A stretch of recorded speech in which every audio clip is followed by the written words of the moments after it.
हम सब लोग पुनः अपनी इस स्वाध्याय यात्रा के चतुर्थ दिवस यहाँ एकत्र हुए।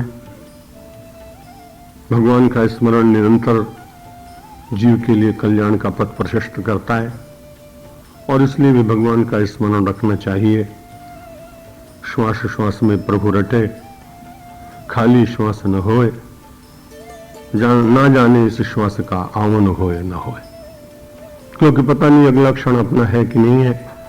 सभी लोगों ने समाचार पत्र में पढ़ा, इस देश के एक यशस्वी तरुण व्यक्ति संसार से चले गए, माधवराव सिंधिया। उनकी आत्मा को शांति मिले, उनके परिवार के लोगों को शोक सहन करने की शक्ति मिले। बाकी हम सब लोग जो जीवित रह जाते हैं ऐसी घटनाओं के बाद, हर घटना हम सबको सचेत करती है। निश्वासे कह विश्वासः कदा रुद्धो भविष्यति। निश्वास के ऊपर क्या विश्वास किया जाए कि कभी ये बंद हो जाएगी। इसलिए परमात्मा का स्मरण करते हुए जीवन का प्रत्येक कार्य हम सब कर सकें, ऐसी क्षमता जगनी चाहिए। आइए एक क्षण भगवान का नाम लें और फिर आपसे कुछ चर्चा करें। श्री राम जय राम जय जय राम।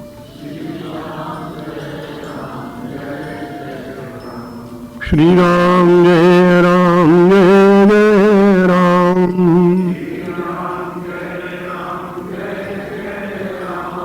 श्री राम जय राम जय जय राम।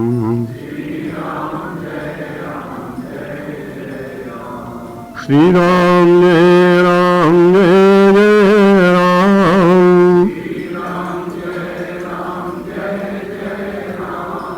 श्री राम जय राम जय जय राम।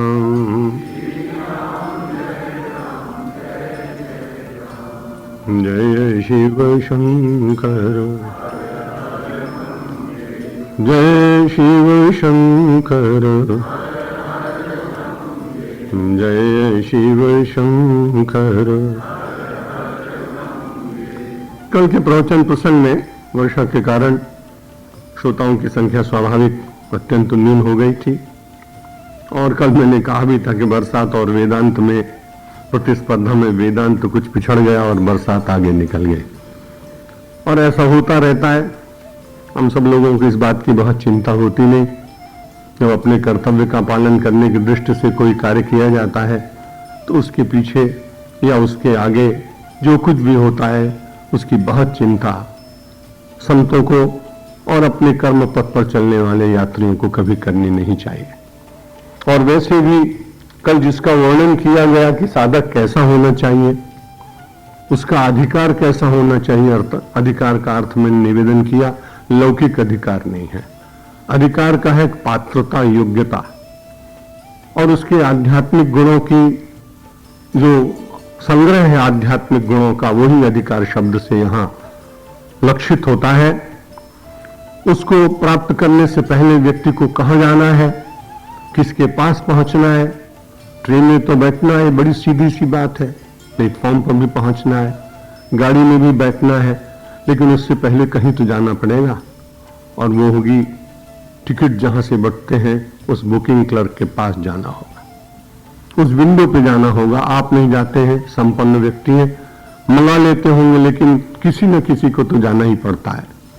ठीक इसी प्रकार से इस अध्यात्म के मार्ग में दूसरे से काम नहीं चलता है, व्यक्ति को स्वयं जाना पड़ता है।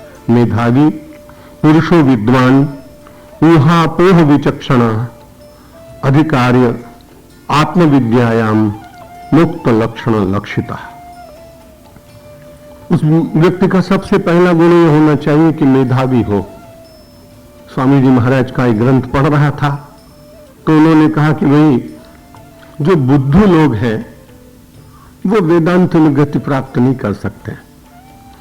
फिर उन्होंने एक बड़ी अच्छी बात कही कि पहले हमारे यहां बुद्धू शब्द था ही नहीं, लेकिन जब सनातनियों का और बौद्ध धर्मावलंबियों का कुछ आपस में मतभेद हुआ उस काल में, शंकराचार्य जी के समय में, तो एक बहुत अच्छे बुद्धिमान आदमी को मन में विचार आया कि बौद्धों को गाली दे, लेकिन शिष्ट गाली होनी चाहिए।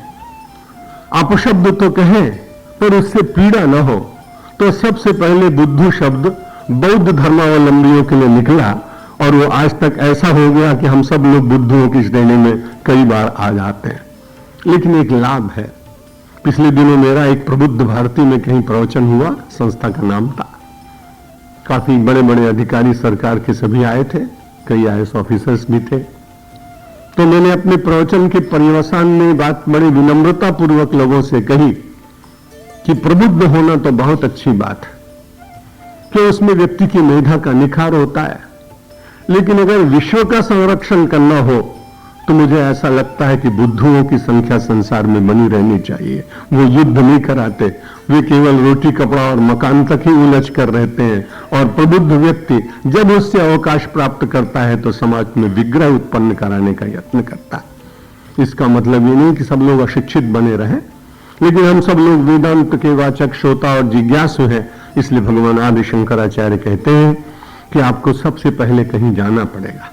जैसे यात्रा पूर्ण करने के लिए टिकट लेना पड़ता है, वैसे ही अपनी योग्यता को धारण करते हुए उस योग्यता का परिचय उस व्यक्ति को देना पड़ेगा, और जिससे उसका हृदय द्रवीभूत हो और अपने ज्ञान की जो किरणें हैं और ज्ञान का जो प्रवाह है वो मेरी और आपकी ओर से खोलने का अपने आप ही मन में उसके विचार जग जाए।